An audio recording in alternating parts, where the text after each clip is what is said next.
শান্তিপূর্ণ পরিবেশে ভারতের লোকসভা নির্বাচনের ভোট গ্রহণ শুরু। প্রথম পর্বে ভোট হচ্ছে 17 রাজ্য ও 4 অঞ্চলের 102 আসনে। পুলিশের বেতার যন্ত্র কেনার টেন্ডার নিয়ে তুলকালাম। এমডিএম ট্রেডার্সকে কাজ দিতে উঠে পড়ে লেগেছে পুলিশ টেলিকম সংস্থা। অন্যের ভবনের সামান্য জনবল নিয়ে খুঁড়িয়ে চলছে বিএমডিসি। 500 বেশি অনিয়মের অভিযোগের অর্ধেকেরও হয়নি নিষ্পত্তি। পলকের শ্যালককে ইসির শোকজ। মন্ত্রী এমপির স্বজনদের উপজেলায় প্রার্থী না হওয়ার নির্দেশ আওয়ামী লীগ সভাপতির। এবং যুক্তরাষ্ট্রের ভেটোয় আটকে গেল ফিলিস্তিনের জাতিসংঘের সদস্যপদ। বিফলে নিরাপত্তা পরিষদের 12 সদস্য দেশের ভোট।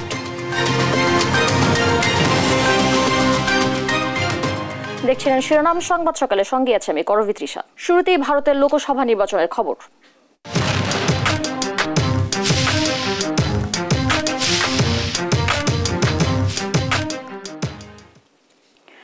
শান্তিপূর্ণ পরিবেশে শুরু হলো ভারতের অষ্টদশ লোকসভা নির্বাচনের ভোট গ্রহণ। 7 দফার ভোটের প্রথম পর্বে স্থানীয় সময় সকাল 7টায় শুরু হওয়া ভোট চলবে সন্ধ্যা 6টা পর্যন্ত। 28 রাজ্য ও 8টি কেন্দ্রশাসিত অঞ্চলে লোকসভার 543 আসনের মধ্যে ভোট হচ্ছে 17 রাজ্য ও কেন্দ্রশাসিত 4 অঞ্চলের 102 আসনে। এর মধ্যে তামিলনাড়ুর 39 আসন, রাজস্থানের 12, উত্তরপ্রদেশের 8, আসামের 5, বিহারের 4 ও মণিপুরের 2টি আসনে ভোট হচ্ছে। তবে মণিপুরে ভোট বর্জনের ডাক দিয়েছে কয়েকটি সংগঠন। কাশ্মীরের উধমপুর, মহারাষ্ট্রের 5 ও ছত্তিশগড়ে মাওবাদী অধ্যুষিত বস্তার আসনেও ভোট আজ। প্রথম দফায় পশ্চিমবঙ্গের 3টি আসন কোচবিহার, জলপাইগুড়ি ও আলিপুরদুয়ারে ভোট হচ্ছে। 3টি আসনে জয়ের বিষয়ে আশাবাদী বিজেপি। এর আগে 2019-এর লোকসভা নির্বাচনে বিজেপি পায় 303টি আসন, কংগ্রেস 52টি, মমতা তৃণমূল 22 ও ডিএমকে 23টি আসন। 55 লাখ ইভিএমে ভোট দেবেন 96 কোটি 90 লাখ ভোটার।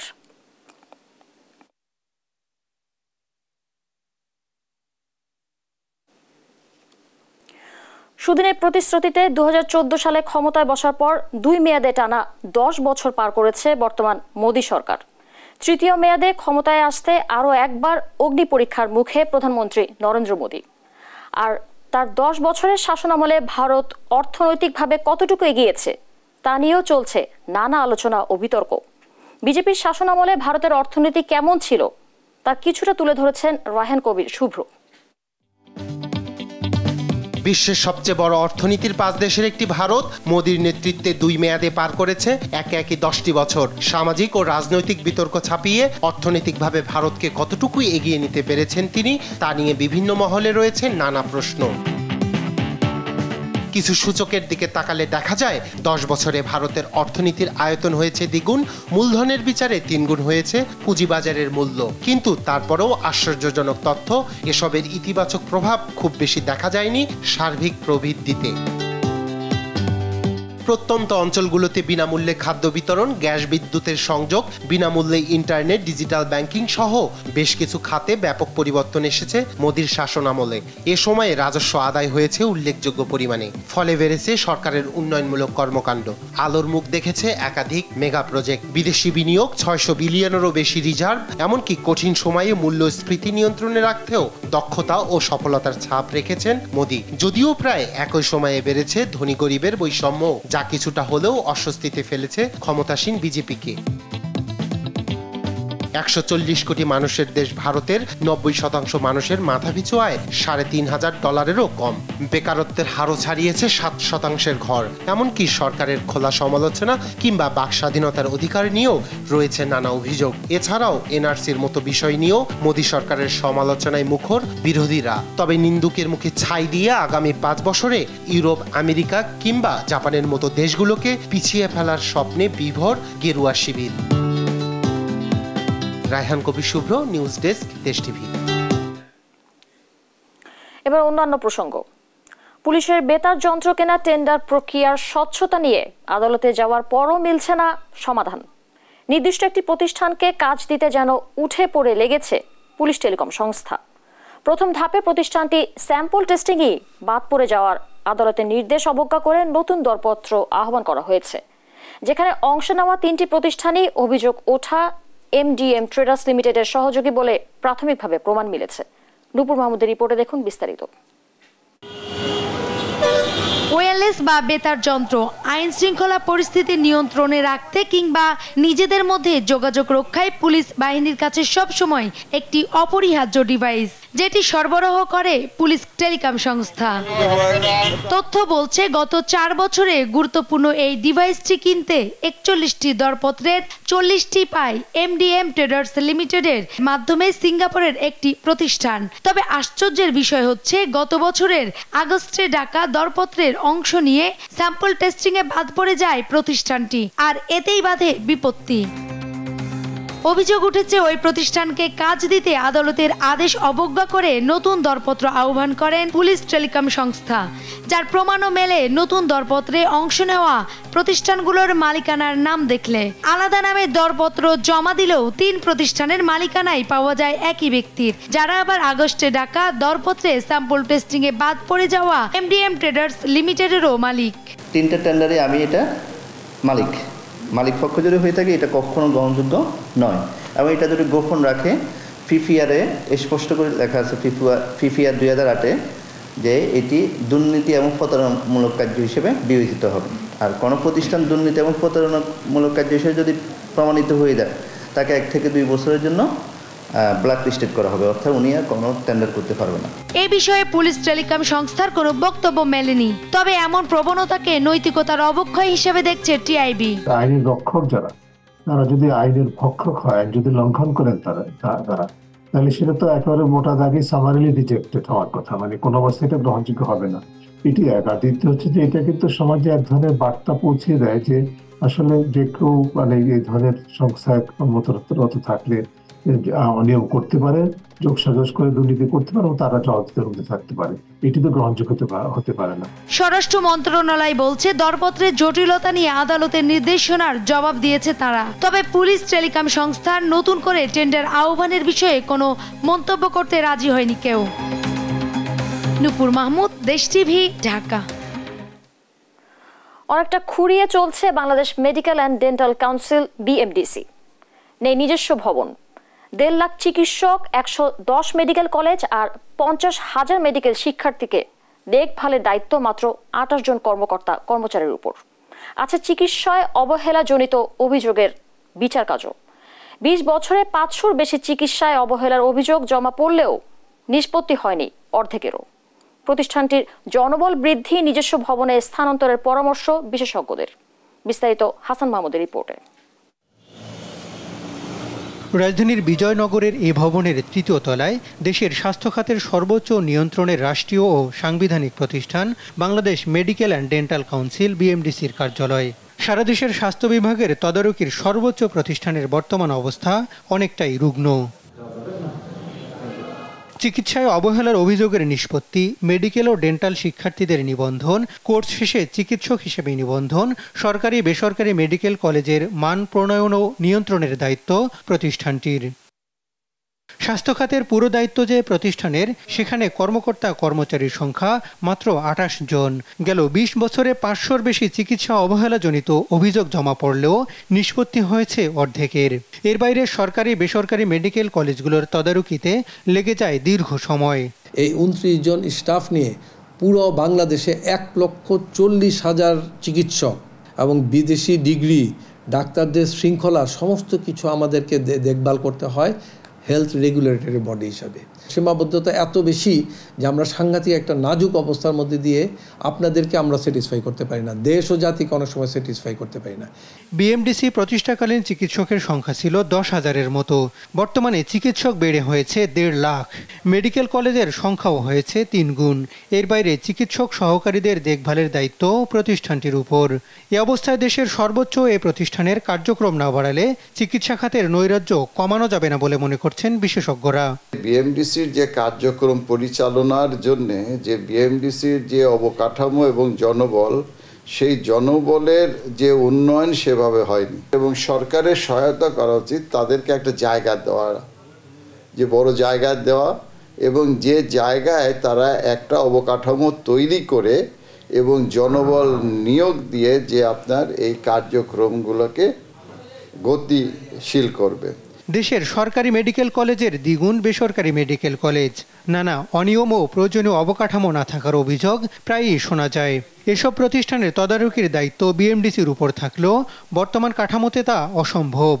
প্রতি বছরই যখন স্টুডেন্ট ভর্তি হয় বিএমডিসি রেজিস্ট্রেশনটা করে নেওয়া উচিত এবং সেভাবে করা হয়। তো বিএমডিসির পক্ষ থেকে যেটা আছে যে লোকবলের অভাবের কারণে হয়তো একটুখানি বিলম্বিত হতে পারে। বর্তমানে কাজের পরিধি বিবেচনায় ঢাকার বাইরে আঞ্চলিক কার্যালয় দরকার বলে মনে করছেন বিশেষজ্ঞরা। হাসান মাহমুদ, দেশ টিভি, ঢাকা। নাটোরের সিংড়া উপজেলা নির্বাচনে চেয়ারম্যান প্রার্থী দেলোয়ার হোসেনকে অপহরণের অভিযোগে অপর প্রার্থী লুৎফুর হাবিবকে শোকজ করেছে নির্বাচন কমিশন। এই ঘটনার প্রাথমিক সত্যতা পাওয়ায় প্রার্থিতা বাতিল অথবা তার বিরুদ্ধে যথাযথ আইনানুগ ব্যবস্থা কেন গ্রহণ করা হবে না সে বিষয়ে লিখিত জবাব চেয়েছে সংস্থাটি। ইসির অতিরিক্ত সচিব অশোক কুমার দেবনাথ বলেন, সময় মতো জবাব দিতে না এলে প্রার্থিতা বাতিল হতে পারে। এদিকে ঘটনাটিকে ক্ষমতার অপব্যবহার হিসেবেই দেখছেন বিশেষজ্ঞরা। নূপুর মাহমুদের রিপোর্ট। নেট দুনিয়ায় ঘুরছে একটি সিসিটিভি ফুটেজ, যেখানে দেখা যায় একজনকে জোর করে ধরে গাড়িতে তুলছে কয়েকজন। গত সোমবার অনলাইনে মনোনয়নপত্র জমা দেওয়ার পর নাটোর জেলা নির্বাচন অফিসে গেলে দেলোয়ার হোসেন নামে এক প্রার্থীকে গাড়িতে তুলে নিয়ে পরে আহত অবস্থায় বাড়ির পাশে ফেলে যায় দুর্বৃত্তরা। ভুক্তভোগী প্রার্থীর পরিবার এই ঘটনার জন্য আরেক প্রার্থী লুৎফর হাবিব রুবেল ও তার সমর্থকদের দায়ী করেন। উপজেলা আওয়ামী লীগের সাধারণ সম্পাদক লুৎফর কবির, তথ্য ও যোগাযোগ প্রতিমন্ত্রী জুনায়েদ আহমেদ পলকের শালক। এই ঘটনাকে কেন্দ্র করে সিংড়া উপজেলার চেয়ারম্যান প্রার্থী লুৎফর হাবিব রুবেলকে কারণ দর্শানোর নোটিশ দিয়েছে নির্বাচন কমিশন।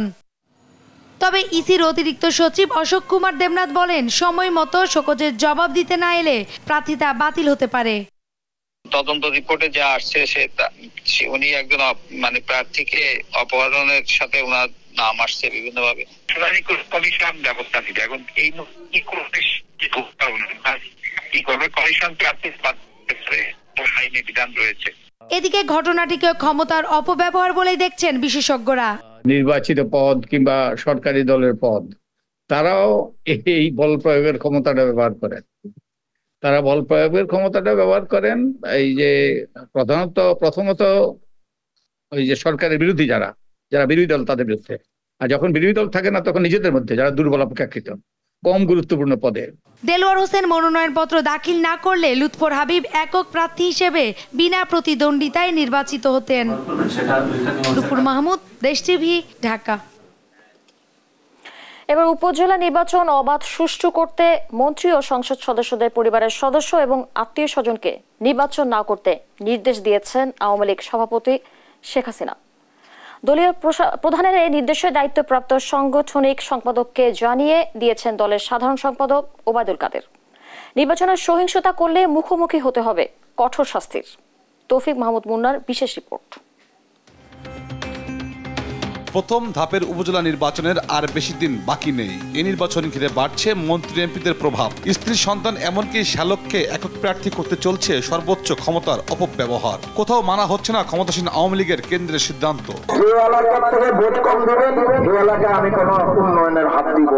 এমন পরিস্থিতিতে কঠোর হয়েছে দলীয় হাইকমান্ড। নির্বাচনে মন্ত্রী ও এমপিদের পরিবার সদস্য এবং আত্মীয় স্বজনকে নির্বাচন না করতে নির্দেশ দিয়েছে দলের সভাপতি প্রধানমন্ত্রী শেখ হাসিনা। আমাদের দলের সাধারণ সম্পাদক ইতিমধ্যে আজকে সকালে আমাদের নির্দেশনা দিয়েছে। বাংলাদেশ আওয়ামী লীগের সভাপতি বঙ্গবন্ধু তার জননেত্রী শেখ হাসিনার নির্দেশনা নিয়ে দলের সাধারণ সম্পাদক আমাদের নির্দেশনা দিয়েছে যে আত্মীয় স্বজন প্রার্থী, মন্ত্রী এমপিদের আত্মীয় স্বজন যারা নির্বাচন করছে তাদেরকে এই মেসেজটা দিয়ে যে তারা তাদের আত্মীয় স্বজনের পক্ষ না নেয় এবং তাদেরকে যেন ছেলে, মেয়ে, স্ত্রী বা স্ত্রীর ভাই, ভাগ্নায় এইদেরকে যেন মনোনয়ন না দেয়, তাদের পক্ষ না নেয়। ছেলেকে এস্টাবলিশ করা, ভাগ্নাকে এস্টাবলিশ করা, শালাকে এস্টাবলিশ করা, বা মেয়েকে এস্টাবলিশ করা রাজনীতিতে, এটি রাজনীতির জন্য খুব দুঃসংবাদ। কাজেই এই দুঃসংবাদের শোনার জন্য আমরা প্রস্তুত নই। এ দুঃসংবাদ ভালো নয় আগামী দিনের রাজনীতির জন্য।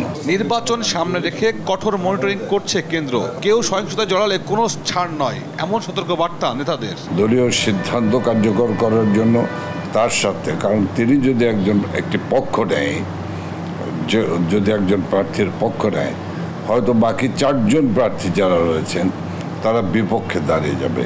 এটি তার জন্য পরবর্তী রাজনীতি এবং নির্বাচনের জন্য এটি ওই এমপি সাহেবের জন্য বুমেরাং হয়ে দাঁড়াবে। আমার ছেলে জীবনে রাজনীতি করে নেই, আমি আমার ছেলেকে এলাকায় নির্বাচনের জন্য প্রতিদ্বন্দ্বিতা করব, তাহলে যে ছেলেটা ছাত্রলীগ করছে, যুবলীগ করছে, আওয়ামী লীগ করছে, সে যাবে কোথায়? আমি এমপি, মাননীয় প্রধানমন্ত্রী আমাকে মনোনয়ন দিয়েছে বলেই তো আমি এমপি হয়েছি। তা আমি এমপি হয়েছি, অন্যান্য নেতাকর্মীরা আছে না, তাদেরও তো মূল্যায়নের দরকার।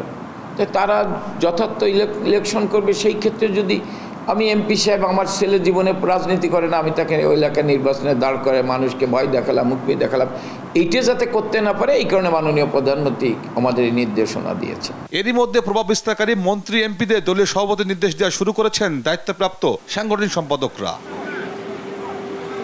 তৌফিক মাহমুদ মুন্না, দেশ টিভি, ঢাকা। কারাগারে নির্যাতন থেকে রেহাই মেলেনি বিএনপি নেতাকর্মীদের, এমনকি আগুন লাগার সময়ও তারা পাননি নিরাপদ আশ্রয়, এমন অভিযোগ করেছেন দলটির সদ্য কারামুক্ত নেতাকর্মীরা। রাজধানীতে এক ঈদ পুনর্মিলনী অনুষ্ঠানে এ অভিযোগ করেন তারা। দলটির সিনিয়র যুগ্ম মহাসচিব রুহুল কবির রিজভী বলেন, সাম্প্রদায়িক শক্তিকে কাজে লাগিয়ে ক্ষমতায় টিকে আছে আওয়ামী লীগ। বিস্তারিত নিয়াজ মোর্শেদের রিপোর্ট। আমাদের আত্মীয় স্বজন দেখতে যায়, দেখতে গেলে যে স্লিপ করলেও টাকা দিয়ে স্লিপ করতে হয়।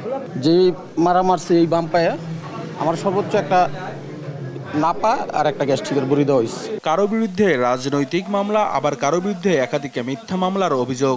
কারাবরণকালেও সহ্য করতে হয়েছে মানবেতর জীবন। কারাগারে থাকাকালীন সময়ের স্মৃতিগুলো বলতে গিয়ে আবেগাপ্লুত হয়ে পড়েন সদ্য কারামুক্ত হওয়া ঢাকা মহানগর উত্তর বিএনপির 7টি থানার নেতাকর্মীরা। দীর্ঘ 1 সপ্তাহ আমাদেরকে ডিবি অফিসে বন্দি করে রেখেছে, নির্যাতন করে 1 সপ্তাহ পরে আমাদেরকে থানায় দিয়েছে। থানায় দিয়ে তারপরে আবার থানায় 5 দিনের রিমান্ডে নিয়েছে। একই মামলার পর 3 দিন হাজিরা দিতে হয়েছে আমার। আজকে দিছি, পরে আবার পরের দিন ডেট দিচ্ছে, আবার পরের দিন ডেট দিচ্ছে। 2 হাতে লগার লাগায় গাড়িতে ঝুলাইয়া আনছে, আবার এবার ঝুলাই নিচ্ছে। কারাগারে আগুন লাগার পরও পায়নি নিরাপদ স্থানে যাওয়ার সুযোগ, আর পুরো আলাদা একটি ভবনে সারাক্ষণ বন্দি করে রাখার কথাও বলেন নেতাকর্মীরা। 2বার আগুন ধরছে, আগুন ধরার সাথে সাথে যেই কারারক্ষীরা ছিল, একটা কারারক্ষীর ভিতরে ছিল না, এরা আমাদেরকে ভিতরে রাইখা এরা বের হয়ে গেছে। প্রচণ্ড মানসিক চাপে জেলখানা থাকতে হয়েছে, বিশেষ করে আমাদের প্রায় 24 ঘন্টা লকআপের মতোই আমরা এর ভিতরে বেরোতে পেতাম। বিএনপির যুগ্ম মহাসচিব রুহুল কবির রিজভী বলেন, আওয়ামী লীগ শুধু বিএনপিকে নয়, সকল মানুষকেই বন্দী করে রাখছে পার্শ্ববর্তী দেশের সহযোগিতায়। সকালে রাজধানীর একটি বিনোদন কেন্দ্রে ঢাকা উত্তর বিএনপির 7টি থানার সদ্য কারামুক্ত হওয়া নেতাকর্মীদের ঈদ পুনর্মিলনী অনুষ্ঠানে যোগ দিয়ে তিনি এসব কথা বলেন। এদেশের গণতন্ত্রকামী মানুষ শুধু বিএনপি নয়, সকল জনগণকে আপনারা বন্দী করে রেখেছেন শুধুমাত্র পার্শ্ববর্তী দেশের তাদের সহায়তা। বিএনপির এই নেতা অভিযোগ করেন, আওয়ামী লীগ ভারতের মতো ভয়ঙ্কর সাম্প্রদায়িক শক্তিকে কাজে লাগিয়ে ক্ষমতায় টিকে আছে, অথচ তারা এই সাম্প্রদায়িক শক্তিকে তাড়ানোর কথা বলে। পৃথিবীর মধ্যে সবচেয়ে ভয়ঙ্করতম সাম্প্রদায়িক শক্তি এখন পার্শ্ববর্তী দেশে রাষ্ট্র পরিচালনা করছে। বাবরি মসজিদের জায়গায় মন্দির বানিয়েছে। আর ইসরায়েলের সাথে বাংলাদেশের কোনো কূটনৈতিক সম্পর্ক না থাকলেও আওয়ামী লীগের ইসরায়েলের সাথে সম্পর্ক নিয়ে সমালোচনা করেন তিনি। অত্যন্ত গভীর সম্পর্ক রয়েছে ইসরায়েলের সাথে শেখ হাসিনা। নিয়াজ মোর্শেদ, দেশ টিভি, ঢাকা। ঈদ যাত্রায় বেড়ে যায় সড়ক দুর্ঘটনা, দিনে গড়ে প্রাণ যায় 15 জনের। প্রতি বছর সড়ক দুর্ঘটনা বাড়লেও কেন এটি রোধ করা যাচ্ছে না? সড়কে মৃত্যুর মিছিল দীর্ঘ হওয়ার জন্য প্রশাসনের গাফিলতিকে দুষছেন বিশেষজ্ঞরা। সড়ক নিরাপত্তা আইনের কথাও বলছেন অনেকে। বিস্তারিত শাহাদাত নিশাতের রিপোর্টে। ঈদ কিংবা বড় উৎসবে সড়কে বাড়ে গাড়ির চাপ, ছুটিতে ফাঁকা রাস্তায় বেপরোয়া হয়ে ওঠেন চালকরা। কর্মস্থলে ফেরার তাড়নায় যাত্রীরা কেউ কেউ বেছে নেন বিকল্প পথ। এতে প্রায় ঘটছে মারাত্মক সব দুর্ঘটনা। 1 সপ্তাহের ব্যবধানে ঝালকাঠিতে ট্রাক চাপায় প্রাইভেট কার ও অটোর 14 যাত্রী এবং ফরিদপুরে সড়কে প্রাণ গেছে আরও 14 জনের। 14 বছরে সড়কে যোগাযোগ ব্যবস্থার বিপুল উন্নয়ন হলেও কেন বাড়ছে এমন দুর্ঘটনা? বাংলাদেশ সড়ক পরিবহন কর্তৃপক্ষ বলছে গেলবারের চেয়ে এবারের ঈদুল ফিতরে সড়কে বেশি প্রাণহানি ঘটেছে। 4 থেকে 16 এপ্রিল 13 দিনে দেশ জুড়ে 186টি সড়ক দুর্ঘটনায় 215 জনের মৃত্যু হয়। আর জানুয়ারি থেকে মার্চ পর্যন্ত 3 মাসে 1464টি সড়ক দুর্ঘটনায় প্রাণহানি 1367 জনের। সেই হিসেবে গড়ে প্রতিদিন মৃত্যু হয়েছে 15 জনের। বাংলাদেশ যাত্রী কল্যাণ সমিতি বলছে 8 বছরে ঈদুল ফিতরে 1978টি সড়ক দুর্ঘটনা ঘটেছে। এতে প্রাণহানি 2307 জনের, আহত আরও 6022 জন।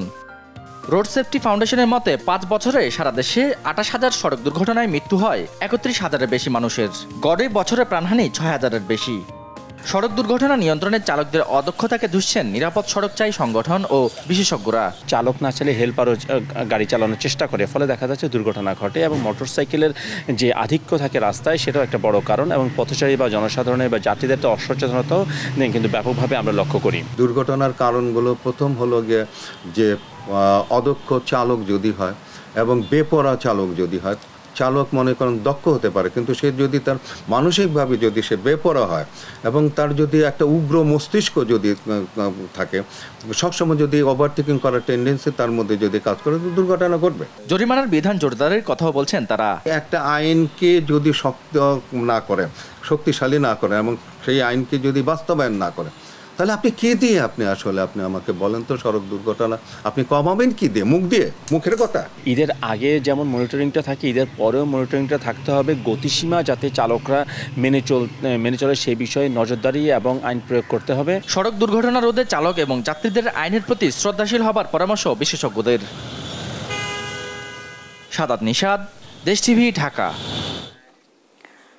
সাতক্ষীরায় ইট দিয়ে সংস্কার করা হয়েছে মহাসড়কের খানাখন্দ। এতে ভোগান্তির মুখে পড়তে হচ্ছে যানবাহন চালকদের। পরিস্থিতি জানাতে সরাসরি যুক্ত হচ্ছেন সহকর্মী শরীফুল্লাহ কায়সার সুমন। সুমন, আপনি আমাদের সঙ্গে যুক্ত হয়েছেন। সরকারের বর্তমান পরিস্থিতি কি, বিস্তারিত আমাদেরকে জানাবেন। তৃষা, আমি দাঁড়িয়ে আছি সাতক্ষীরার যেটি হচ্ছে দেবহাটা, কালীগঞ্জ, শ্যামনগর তথা সুন্দরবন যাওয়ার যে একমাত্র সড়ক। আপনাকে বলে রাখা দরকার সেটি হচ্ছে যে সাতক্ষীরা জেলার যে ব্র্যান্ডিং স্লোগান সেটি হচ্ছে সাতক্ষীরার আকর্ষণ, সড়ক পথে সুন্দরবন। আসলেই সাতক্ষীরার আকর্ষণ হচ্ছে এই সড়ক, যেটি 2 লেনও না, 2টি যানবাহন কিন্তু যথাযথভাবে যেতেও পারে না। একটি 1.5 লেনের রাস্তা, যার মধ্যে কিন্তু হেরিংবনে মানুষের চলাচলের পথও নেই। কিন্তু হেরিংবনের একটি চিত্র কিন্তু রয়েছে সাতক্ষীরা আর যে জেলার এই মহাসড়ক জুড়ে অন্তত 10টি স্থানে এই রকম রাস্তার উপরে এই যে ইটের সোলিং আপনি দেখতে পাচ্ছেন, এবং এই ইটের সোলিংয়ে ভেঙে চুরে চুরমার হয়ে গিয়েছে, এবং আপনি দেখতে পাচ্ছেন যে যানবাহনগুলো কত ভোগান্তিতে কিন্তু যাচ্ছে। প্রত্যেকের কিন্তু ভোগান্তিটা এখন চরমে দাঁড়িয়ে গিয়েছে। এই যে মানুষের যে ভীষণ রকম কষ্ট আপনাকে একটু দেখানোর চেষ্টা করছি।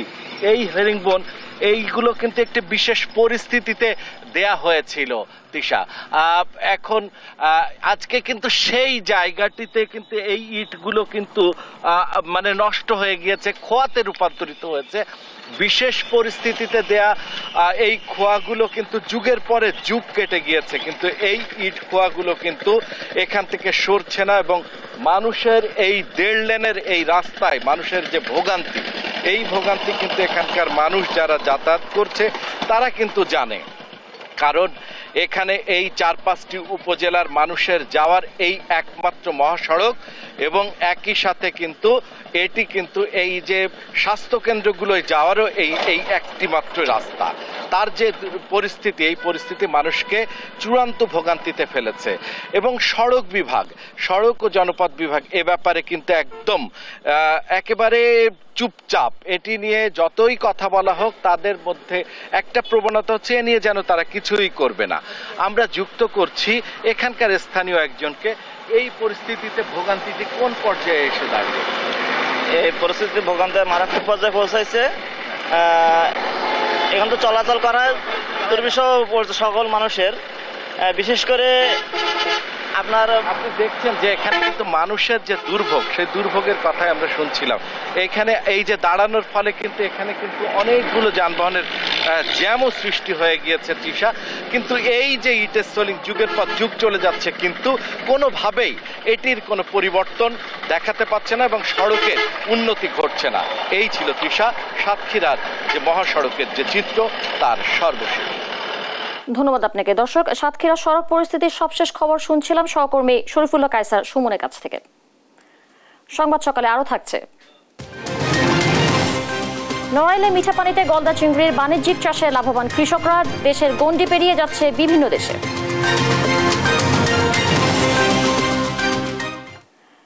জাতিসংঘে ফিলিস্তিনের পূর্ণ সদস্য পদ পাওয়ার পথ আটকে দিয়েছে যুক্তরাষ্ট্র।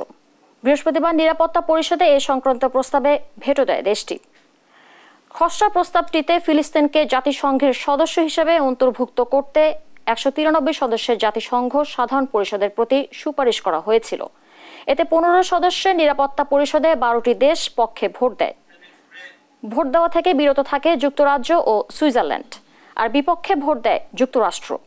ভেটো না পড়লে প্রস্তাবটি পাশ হতে 9 ভোটের প্রয়োজন ছিল, কিন্তু যুক্তরাষ্ট্রে বিপক্ষে ভোট দেওয়ায় প্রস্তাবটি নাকচ হয়ে গেল। এ বিষয়ে যুক্তরাষ্ট্র বলে আসছে, স্বাধীন ফিলিস্তিনি রাষ্ট্র প্রতিষ্ঠা করা উচিত, তবে তা ইসরায়েল ও ফিলিস্তিনি কর্তৃপক্ষের মধ্যে সরাসরি আলোচনার মাধ্যমে, জাতিসংঘের পদক্ষেপের মাধ্যমে নয়।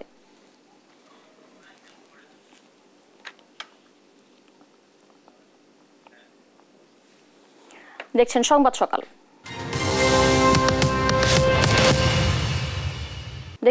সকাল। মূল্যস্ফীতি উন্নয়নের নিরিখে বাড়েনি শ্রমিকের মজুরি। 2026 সালে এলসিডি উত্তরণ পরবর্তী চ্যালেঞ্জ মোকাবেলায় এখনই প্রস্তুত হতে হবে দেশকে। স্বাধীনতার 52 বছরে বদলে যাওয়া বাংলাদেশ নিয়ে সেন্টার ফর পলিসি ডায়ালগ সিপিডির 50 ইয়ার্স অব বাংলাদেশ নামে বইয়ের মোড়ক উন্মোচনে কথা বলেছেন অর্থনীতিবিদরা। মার্কিন প্রশাসনা সংস্থা রুটলেট প্রকাশিত বইয়ে নিবন্ধ লিখেছেন 17 জন। বিস্তারিত আমেনা প্রণামীর প্রতিবেদনে। স্বাধীনতার 52 বছরে বাংলাদেশের অর্থনৈতিক উন্নয়ন বিস্ময়করভাবে নয়, বরং বিভিন্ন নিয়ামকের সমন্বয়ে এটি হয়েছে প্রথাগতভাবে। বৃহস্পতিবার বাংলাদেশের 50 বছর নিয়ে বইয়ের প্রকাশনা অনুষ্ঠানে এমনটাই বলেছে সিপিডি। সংস্থার চেয়ারম্যান রেহমান সোবান বলেন, 50 বছরে বাংলাদেশের সফলতা চোখে পড়ার মতো। Which was on the streets for 2 years fighting for caretaker government, then threw the caretaker system into the dustbin, and of course the consequences have been seen over the course of the last. বক্তারা বলেন, দেশের চরম দারিদ্র্য কমলেও বৈষম্য বেড়েছে। 2015 সালে বাংলাদেশ নিম্ন মধ্যম আয়ের দেশ হয় এবং 2026 সালে বাংলাদেশের এলডিসি উত্তরণ হচ্ছে। ফলে বিশ্ব বাণিজ্যে এতদিন যেসব সুযোগ সুবিধা পেয়েছে তা আর থাকবে না। বাংলাদেশকে নতুন পর্যায়ে যেতে হবে। ব্যক্তিত্বের বিপ্লব, পার্সোনালিটি রেভলিউশন, আমাদের সাধারণ মানুষের এই যে একটা অ্যাসপিরেশনাল মাইন্ডসেটের কারণে আমাদের এই রেজিলিয়েন্স তৈরি হয়েছে।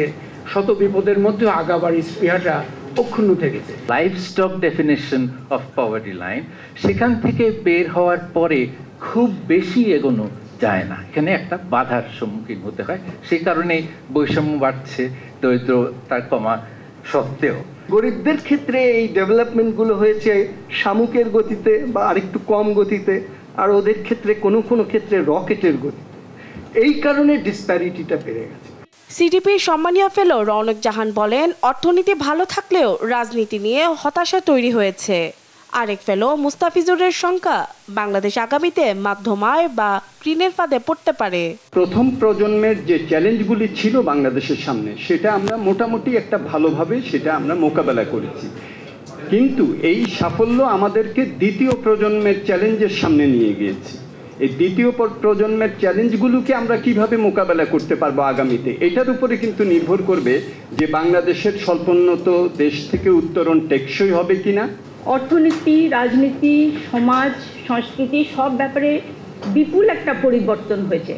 অনুষ্ঠানে বক্তারা আরো বলেন, শিল্প খাতের শ্রমিক ও প্রবাসীরা অনেক কষ্ট করে দেশের উন্নয়নে অবদান রাখলেও অনেক ক্ষেত্রে মূল্যস্ফীতির সঙ্গে সামঞ্জস্যপূর্ণভাবে বাড়েনি শিল্প শ্রমিকের প্রকৃত মজুরি। আমেনা প্রণামী, দেশ টিভি, ঢাকা। প্রতি লিটার বোতলজাত সয়াবিন তেলের দাম 163 টাকা থেকে 4 টাকা বাড়িয়ে 167 টাকা পুনর্নির্ধারণ করেছে সরকার। তবে খোলা সয়াবিনের তেলের দাম প্রতি লিটারে 2 টাকা কমিয়ে 147 টাকা করা হয়েছে। নতুনের দাম আজ থেকে কার্যকর হবে বলে জানিয়েছেন বাণিজ্য প্রতিমন্ত্রী আহসানুল ইসলাম টিটু। তবে অর্থনীতিবিদরা বলছেন আন্তর্জাতিক প্রেক্ষাপটে দাম বাড়ানোর কোনো সুযোগ নেই। আরো জানাচ্ছেন নূপুর মাহমুদ। 15 এপ্রিল ভ্যাট অব্যাহতির মেয়াদ শেষ হওয়ার পর 16 এপ্রিল আবারও ভোজ্য তেলের দাম বাড়িয়ে আগের দামে তেল বিক্রির উদ্যোগ নেন মালিকরা। পরে বাণিজ্য মন্ত্রণালয় জরুরি ব্যবস্থা নিয়ে মালিকদের সেই তৎপরতা রুখে দেয়। এরপর এই নিয়ে দফায় দফায় বৈঠক হয়। বৃহস্পতিবারও বাণিজ্য মন্ত্রণালয়ে ট্যারিফ কমিশনের সাথে ব্যবসায়ীদের বৈঠক হয়। এই বৈঠকে যোগ দেন বাণিজ্য প্রতিমন্ত্রী আহসানুল ইসলাম টিটু। আমি মনে করি খোলা বাজারে পরে প্রতিমন্ত্রী জানান 15 ফেব্রুয়ারি ভ্যাট অব্যাহতির মেয়াদ শেষ হওয়ায় খোলা সয়াবিন তেলের দাম প্রতি লিটারে 2 টাকা কমিয়ে 147 টাকা নির্ধারণ করা হয়েছে। তবে বোতলজাত তেলের দাম বাড়ানো হয়েছে 4 টাকা। সর্বোচ্চ ধার্যকৃত খুচরা মূল্য সয়াবিন তেল খোলা প্রতি লিটার, যেটা আমাদের আগে পরিবেশিক পর্যায়ে নির্ধারণ করা ছিল 149 টাকা, আমরা এইটা 2 টাকা কমিয়ে 147 টাকায় নির্ধারণ করা হয়েছে। আর আমাদের সয়াবিন তেলের প্রতি লিটার বোতল যেটা, সেটা আমাদের নির্ধারিত ছিল 163 টাকা, সেইখান থেকে বৃদ্ধি করে 167 টাকায় নির্ধারণ করা হয়েছে। পরিবেশ রক্ষায় খোলা তেল কিনতে জনগণের মাঝে আগ্রহ সৃষ্টি করার আহ্বান জানিয়ে বাণিজ্য প্রতিমন্ত্রী বলেন, বেশি বেশি খোলা সয়াবিন তেল বিক্রি করলে প্লাস্টিক বোতলের ব্যবহার কমে আসবে। আমার বেশিরভাগ মানুষ এখনো যারা 1 লিটার তেল কিনতে পারে না, খোলা বাজারে তারা তেল কিনে এবং এইটার ভোক্তার সংখ্যাও একেবারে কম না। তবে অর্থনীতিবিদরা বলছেন ব্যবসায়ীদের অতি মুনাফা লাভের কারণেই দাম বাড়ছে দেশের বাজারে। এই মুহূর্তে আন্তর্জাতিক বাজারে দাম কতটুকু ভোজ্য তেলের সেটা একটু দেখতে হবে।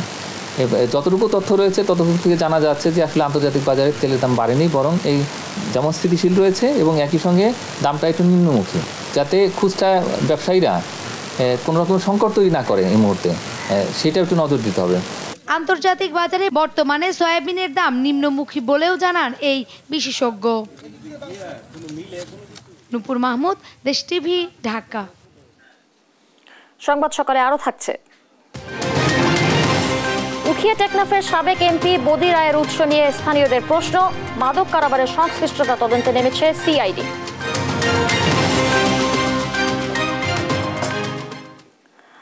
নড়াইলের প্রান্তিক চাষিরা বেশ কয়েক বছর ধরেই মিঠা পানিতে বাণিজ্যিকভাবে গলদা চিংড়ি চাষ করছেন। এসব চিংড়ি দেশের গণ্ডি পেরিয়ে যাচ্ছে বিভিন্ন দেশে। এতে লাভবান হচ্ছেন চাষি ও ব্যবসায়ীরা। নড়াইল থেকে সহকর্মী শরীফুল ইসলামের পাঠানো তথ্যচিত্রে ডেস্ক রিপোর্ট। একসময় বিলের যেসব জমিতে ধান, পাট, গম সহ বিভিন্ন প্রকার ফসল ফলাতেন কৃষকেরা, সেখানে এখন শুধু চিংড়ির ঘের। নড়াইল সদর, লোহাগাড়া ও কালিয়া উপজেলায় বড় বড় ঘের করে মিঠা পানিতে গলদা চিংড়ি চাষ করছেন চাষিরা। তুলনামূলক কম খরচে বেশি লাভ হওয়ায় দিন দিন বাড়ছে চিংড়ি চাষ। স্থানীয় চাহিদা মিটিয়ে এসব সুস্বাদু চিংড়ি যাচ্ছে জাপান, যুক্তরাষ্ট্র, ভিয়েতনাম সহ বেশ কয়েকটি দেশে। জেলার মৎস্য চাষিদের কথা চিন্তা করে নড়াইলে অন্তত 20টি চিংড়ি বিক্রয় কেন্দ্র গড়ে উঠেছে। ব্যবসায়ীরা এসব আড়ত থেকে সাদা সোনা খ্যাত মিঠা পানির গলদা চিংড়ি কিনে নিয়ে যান।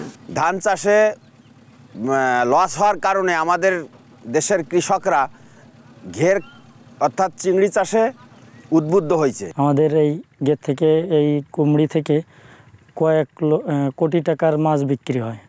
আমি 5 বছর আমি একটা ঘের কাটিছি, ঘেরে ভালোই ব্যবসা পাইছি আমি। বিভিন্ন জায়গাতে আসে এই মাছগুলো বিক্রয় হয় এই জায়গা আড়ত আছে 5টা 6টা, এই আড়তেতে তারা কিনে নিয়ে যায়। চিংড়ি চাষ বাড়াতে চাষিদের সব সময় মৎস্য অফিসের পক্ষ থেকে সহযোগিতা করা হয় বলে জানান মৎস্য কর্মকর্তা। আমরা চিংড়ি উৎপাদনের পাশাপাশি কিন্তু গুণগত মানসম্মত চিংড়ি উৎপাদনের জন্য কিন্তু আমরা কাজ করছি। চাষি পর্যায়ে আমরা এই চিংড়িটাকে যাতে কোনো অবস্থাতেই অনিরাপদ না হয় তার জন্য কিন্তু আমরা এখানে কাজ করছি। চিংড়িতে যাতে কোনো ধরনের অ্যান্টিবায়োটিক সোর্স এখানে তার দ্বারা পলিউটেড না হয় তার জন্য আমরা চাষি পর্যায়ে উদ্বুদ্ধকরণ সহ বিভিন্ন কাজ করি। 10 বছর আগে নড়াইলের চিংড়ি ঘেরের সংখ্যা ছিল 3068টি। এক দশকের ব্যবধানে ঘেরের সংখ্যা বৃদ্ধি পেয়ে বর্তমানে 5391টি ঘের রয়েছে। এ পেশার সাথে জড়িত আছে অন্তত 50,000 মানুষ। নিউজ ডেস্ক, দেশ টিভি। দেখছেন সংবাদ সকাল।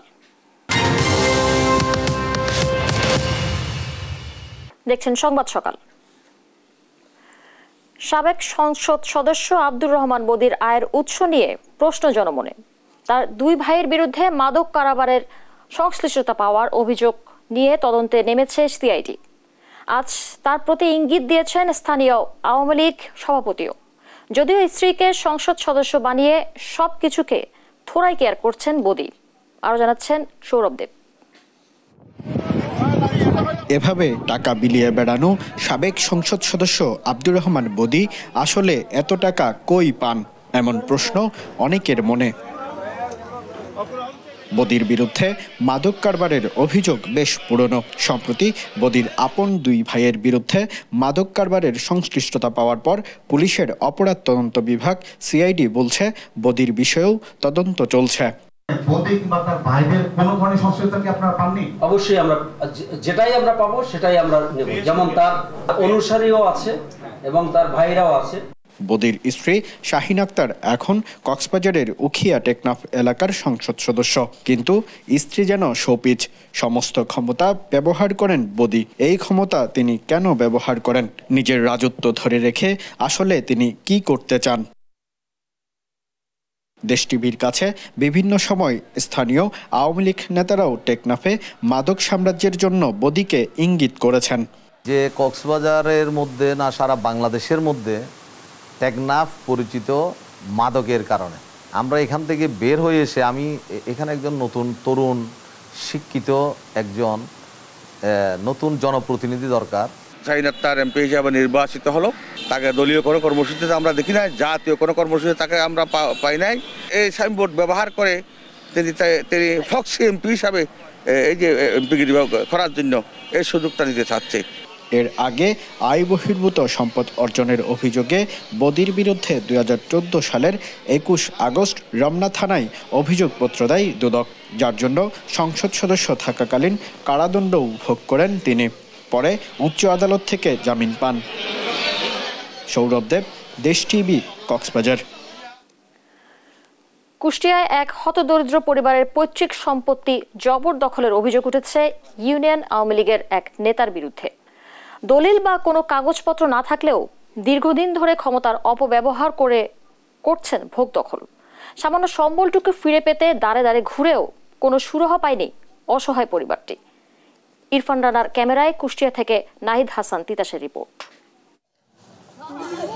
কুষ্টিয়া সদর উপজেলার আইলচারা ইউনিয়নের হতদারিদ্র আফতাব উদ্দিন। বয়সের ভারে যে সময় চলাচলই অসম্ভব, সে সময় তার প্রত্যেক শেষ সম্বলটুকু ফিরে পেতে প্রশাসন সহ ঘুরছেন বিভিন্ন দপ্তরে দাঁড়ে দাঁড়ে। জমির দলিল সহ সকল কাগজপত্র থাকা সত্ত্বেও তার সম্পত্তি ক্ষমতার দাপটে জোরপূর্বক দখল করে রেখেছেন আইলচারা ইউনিয়ন আওয়ামী লীগের সাধারণ সম্পাদক খাকসার আলী। এই আওয়ামী লীগ নেতার ক্ষমতার কাছে যেন সবই সম্ভব। সামান্য সম্বলটুকু ফিরে পাওয়ার আকতি দারিদ্র আফতাব উদ্দিন ও তার পরিবারের। এই জমি গাছ ধরে বাইক গাড়ি নেওয়ার কারণে আমি খুব অসহায়, সমস্ত জায়গায় ঘুরেছি, কোথাও আমার সমাধান দিতে পারিনি বা হয়নি।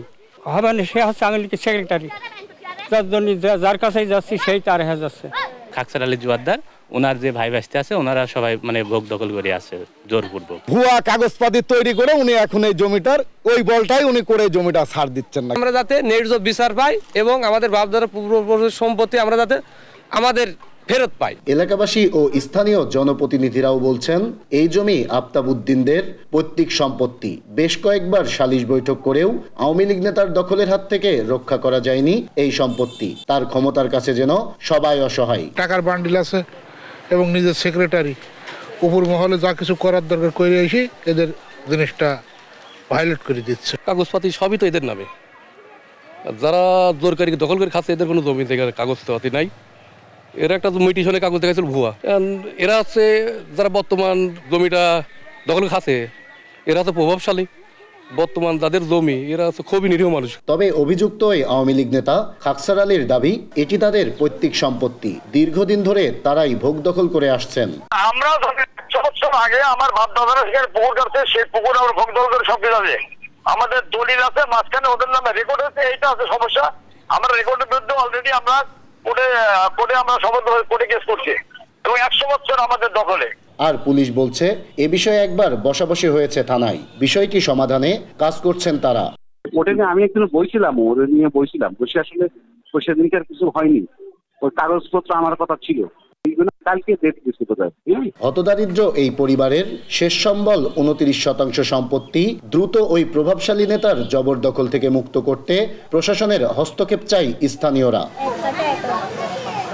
নাহিদ হাসান তিতাস, দেশ টিভি, কুষ্টিয়া। দেখছেন সংবাদ সকাল।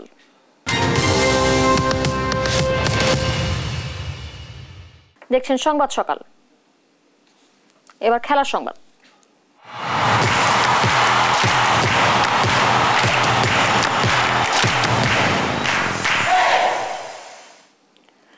টি-20 বিশ্বকাপ শুরু হতে বেশি সময় বাকি নেই, তাই এখন থেকে ভাবনায় কেমন হতে পারে বাংলাদেশের এবারে স্কোয়াড। ক্রিকেটারদের ভিসা প্রক্রিয়াও প্রায় শেষ। টাইগারদের সম্ভাব্য টি-20 স্কোয়াড নিয়ে রিফাত আঞ্জুমের রিপোর্ট। টি-20 বিশ্বকাপ শুরু হতে বাকি 2 মাসেরও কম। এরই মধ্যে যুক্তরাষ্ট্রের জন্য ভিসা প্রক্রিয়া শেষ করেছে বিসিবি। এখন প্রশ্ন, বিশ্বকাপ স্কোয়াডে জায়গা পাচ্ছেন কারা? প্রশ্নের সম্ভাব্য উত্তরও প্রায় সবার জানা। অফ ফর্মে থাকলেও ওপেনিংয়ে নির্বাচকদের আস্থায় লিটন দাস। 129 স্ট্রাইক রেটে ব্যাট করা লিটনের অভিজ্ঞতাকে প্রাধান্য নির্বাচকদের। লিটনের সঙ্গী হিসেবে সৌম্য সরকারের জায়গা অনেকটা নিশ্চিত। আর 3 নম্বরে অধিনায়ক নাজমুল হোসেন শান্ত। এরপর মিডল অর্ডারে অভিজ্ঞ সাকিব আল হাসান আর মাহমুদুল্লাহ রিয়াদের সঙ্গে দেখা যাবে তরুণ তাওহিদ হৃদয়কে।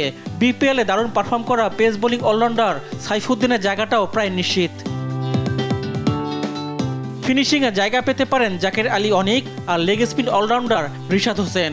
পরিস্থিতি বিবেচনায় রিশাদের সঙ্গে কার্যকরী হতে পারে শেখ মেহেদী হাসান। আর পেস বোলিং বিভাগে থাকছেন তাসকিন আহমেদ, মুস্তাফিজুর রহমান, শরীফুল ইসলাম, যা প্রত্যাশিত। এই 13 জনের জায়গা ধরেই নেওয়া যায়। 14 নম্বরের জায়গা ব্যাকআপ ওপেনারের।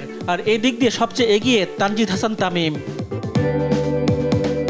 বিশ্বকাপ স্কোয়াডে সবচেয়ে বড় প্রশ্ন 15তম সদস্যকে নিয়ে।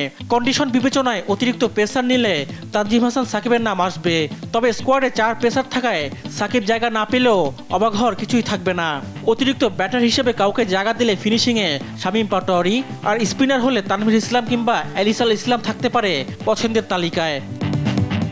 রিফাত আঞ্জুম, দেশ টিভি, স্পোর্টস ডেস্ক।